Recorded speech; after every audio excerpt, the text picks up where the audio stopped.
county police commander is here. The county intelligence officer is here. The county DCI in charge is here. And the heads of the other security formations here, including Kenya Prison Service and SIPU. So we are all here this morning and afternoon just to look at the situation of our security in this county. And we wanted to sit together and review our operational and strategic interventions to make sure that we strengthen our security in the county. We have noted with a lot of appreciation that generally Machakos County is a law-abiding county, and even when we had difficult moments in the country because of political differences, we didn't have a lot of issues here in Machakos. And I want to take this opportunity to thank the political leaders here, the governor, and all the other elected leaders from this county.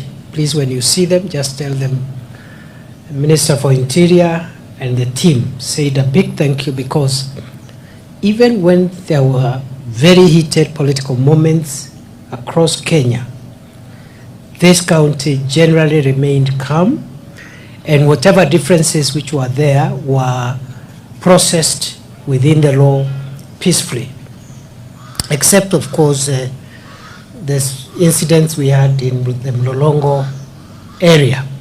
Besides that, I think the county remained calm. I am grateful to the political leaders of this county for being mature to know that you can process your political differences lawfully, peacefully, and within the law. I must also thank my colleagues, both those who are here with me and those who are not here with me, at all levels and ranks, all security officers working in this county from all the agencies, including GAO, the National Police Service, including the Kenya Police Service, the Administration Police Service, the DCI, and the NIS, and all the other agencies that are represented here in Machakos for doing a good job. Generally, the county is okay. However, we have noted we have a number of problems that we must address. And today, this afternoon, we just want to assure the people of Machakos that we are rolling out a new strategy for security management to make sure that this county is even safer, more secure, and so that we can provide a conducive working environment for the people of Machakos to carry out their duties, their day-to-day activities, so that we build our county and we build our country. We do have a number of challenges which we have to work on. The first one, as you're aware, we have rolled out a nationwide campaign and security operation to apprehend and neutralize the threat that is posed by traffickers in narcotic drugs, psychotropic substances, as well as illicit killer brews. For a long time in our country, we have treated the matter of narcotic drugs, psychotropic substances, and killer brews as a social problem because of what these substances do to our young people, because they lead to broken families. For a long time also, we have treated these substances as affecting our economy, because many of our people who are productive, instead of spending the day creating livelihoods for their families and building the economy, they waste time taking hard drugs and drinking killer brews. It's a nationwide problem. But starting recently, The National Security Council has determined that this problem of narcotic drugs, psychotropic substances, and killer brews is no longer just a social problem. It is no longer just an economic burden to the country. It is now an existential threat to the sustainability of our country. It is our view as the country's security managers that unless we completely destroy the capabilities of drug traffickers and those who manufacture killer brews, our country's population is going to be altered in a major and dramatic manner. And unless we stop these vices now and conclusively, 10, 20, 30 years from now, we will not have a generation that can take up civic responsibilities. We will not have journalists, we will not have police officers, we will not have farmers and teachers, nurses, and all the other people that build a country. And for that reason, we have declared that those who manufacture, transport, distribute, and even consume hard drugs and killer brews and psychotropic substances, those that follow in that category are enemies of Kenya, just like terrorists, bandits, and organized criminals. And we are going to use all the resources that Kenya has. We are going to use all the security infrastructure that this country has to crush, defeat, and overcome those that are engaged in destroying future generations by enslaving our children in hard drugs and killer brews. And therefore, each county has been directed to generate a county-specific operational plan. And here in Machakos, we've already mapped out what we need to do. Already quite some progress has been made. We have arrested nearly 300 people in the last 3 days. We have done 765 raids across Machakos County. We have apprehended motor vehicles that have been used to transport drugs and illicit, including counterfeit alcohol that is dangerous to public health.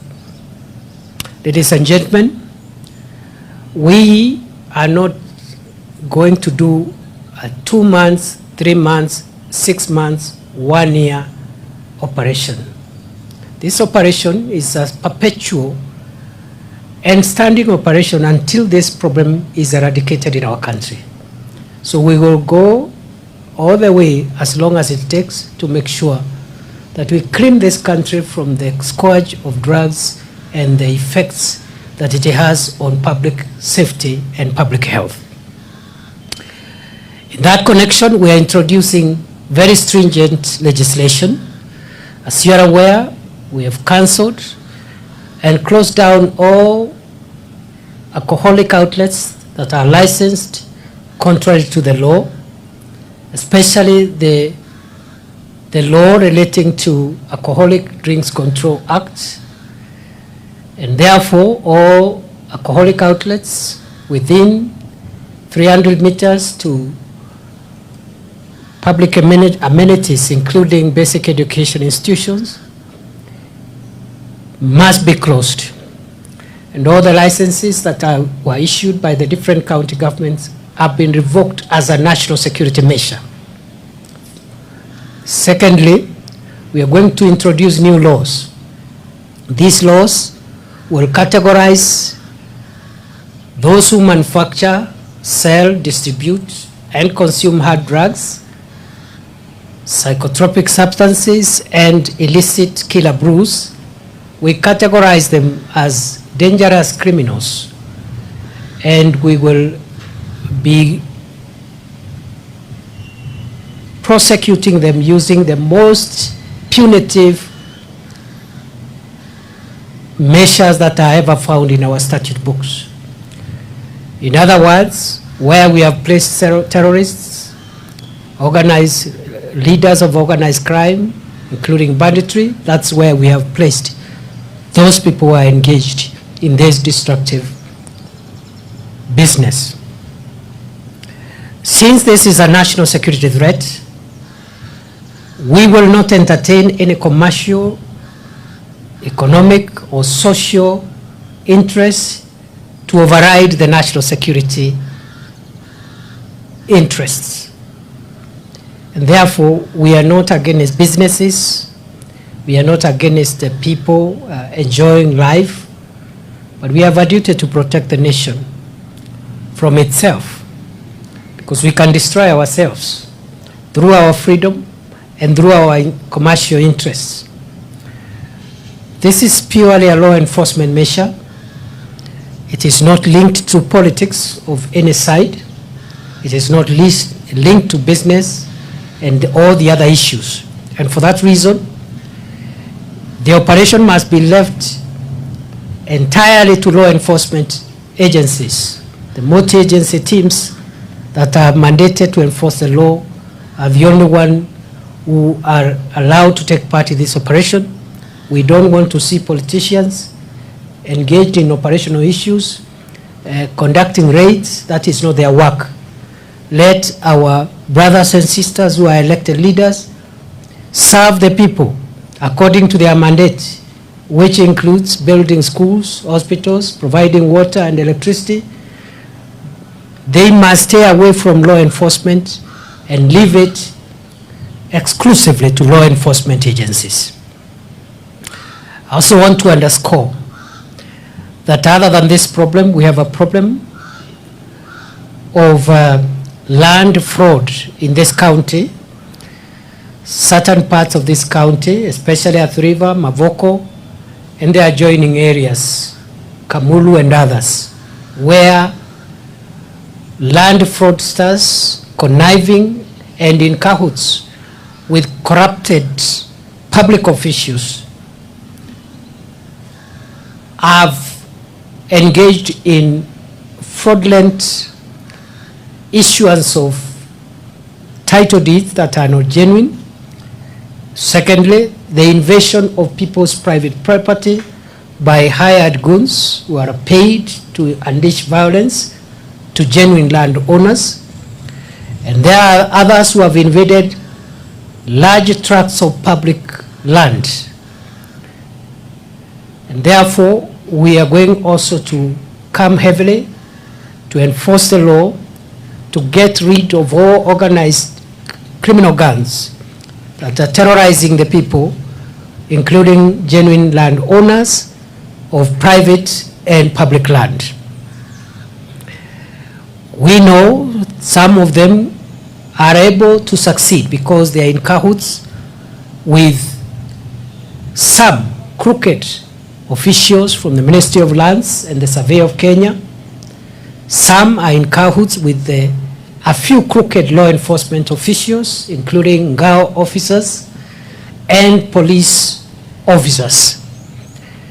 And therefore, we will categorize all the culprits, the land grabbers, the organized criminal gangs, the corrupted public officials, and the corrupted law enforcement officials. Will categorize them as one. They are all criminals, and we will get rid of these criminals in the shortest time possible.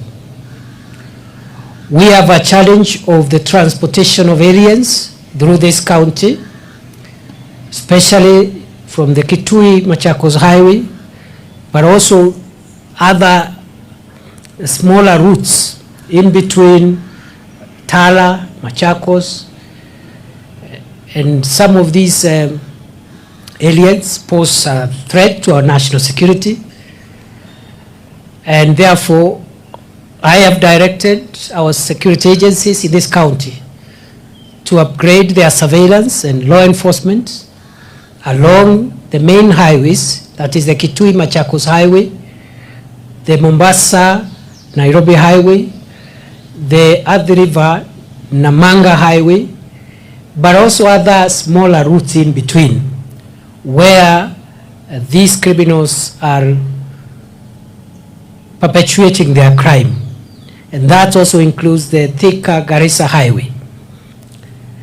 It is of concern to us also that a national asset, namely the standard gauge railway, built by the sweat and the money of the people of Kenya, is being vandalized by criminals who are looking for scrap metal to sell to scrap metal dealers. I want to put on notice all scrap metal dealers and those criminals who are destroying the critical infrastructure that is our railway, so that to get a few coins, they must look for something else to do. I have gazetted the standard gauge railway and indeed the entire railway network, together with other critical infrastructures like the Thwake Dam, Sasumwa Dam, Dakaine Dam, all the major electric supply cables and pylons. I have categorized all that critical infrastructure, including the oil pipeline, to come now under the protection of the Protected Areas Act, which is the most severe legislation. And any person, therefore, who is found without reason in or within the premises of the standard gauge railway or the other critical infrastructure which I have mentioned, including critical electric supply lines, critical water reservoirs serving large amounts of people with water, power, and transportation. Any person found within those premises without any reasonable cause will be dealt with in accordance with the Protected Areas Act, Cap 204 of the laws of Kenya. That law empowers law enforcement officers to use force to remove people from those facilities. And it's a summary procedure that is applied there. There is no room for discussions and no other. It's the same law that protects all the other highly sensitive security installations, including the State House. So it's not a joke.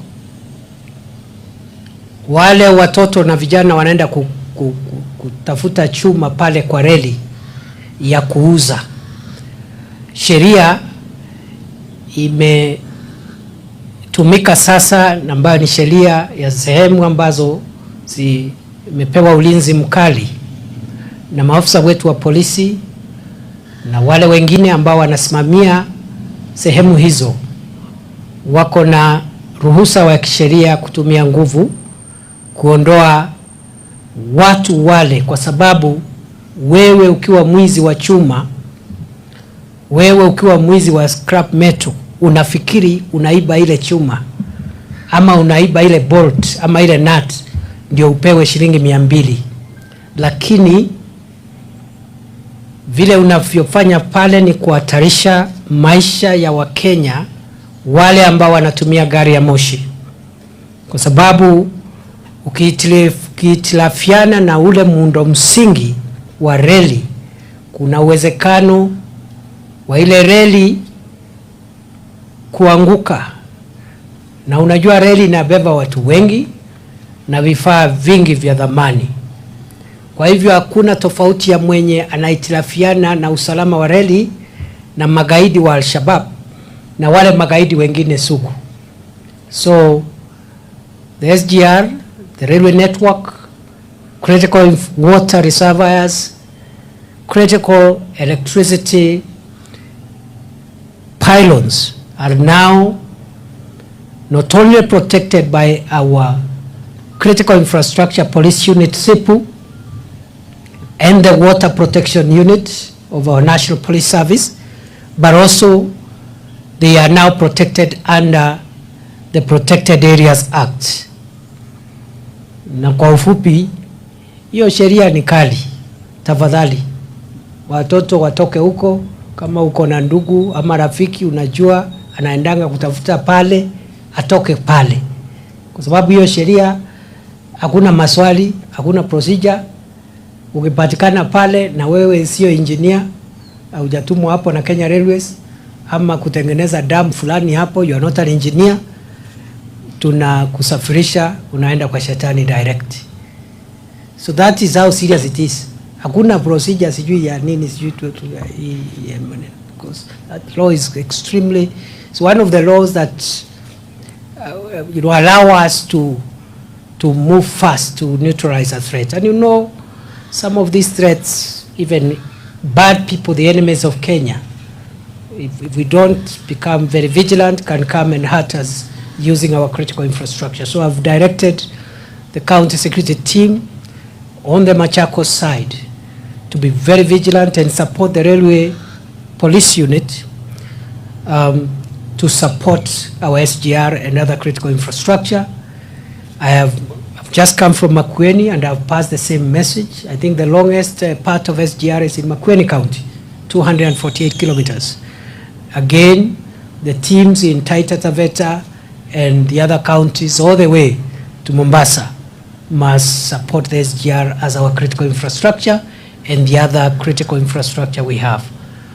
Kwa hivyo mimi sitaki kuongea kuzidi hapo. Hapa Masaku na Makueni kuna shida kidogo, kuna wazee wengine na vijana wanaume watu wazima wanaenda kusumbuana na watoto wa shule. Na sheria imekataa mtu mzima kuenda kusumbua kimapenzi mtoto ambaye hajahitimu miaka. Pia nimeambia wenzangu wakuwe wakali